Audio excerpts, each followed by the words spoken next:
بسم اللہ الرحمن الرحیم، السلام علیکم ورحمۃ اللہ وبرکاتہ۔ جو شخص رات کو سوتے وقت یہ استغفار 3 مرتبہ پڑھ لے، یعنی جو استغفار میں آپ کو بتانے جا رہا ہوں، اگر آپ رات کو سوتے وقت 3 مرتبہ یہ استغفار پڑھ لیتے ہیں تو اللہ تعالیٰ کا خاص کرم ہوگا۔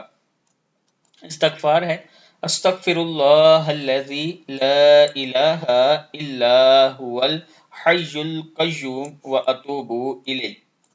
حدیث شریف میں ہے کہ جو شخص سوتے وقت یہ استغفار 3 مرتبہ پڑھ لے تو اللہ تعالیٰ اس کے تمام گناہ بخش دے گا، بے شک وہ سمندر کی جاگ کے برابر ہوں، ستاروں کی تعداد کے برابر، یا ریت کے بڑے ٹھیلے کے ذرات کے برابر، یا دنیا کے دنوں کے برابر ہوں۔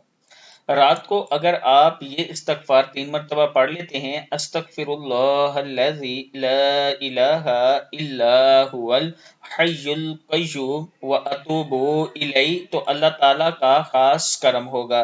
یہ دعا خود بھی پڑھیں اور آگے ضرور شیئر کریں، صدقہ جاریہ سمجھ کر اس کو آپ نے شیئر کرنا ہے تاکہ دوسروں تک پہنچ سکے۔ اس کا فائدہ یہ ہوگا کہ جو پڑھے گا اس کا ثواب آپ کو بھی ملے گا اور آپ کے والدین کو بھی ملے گا انشاءاللہ۔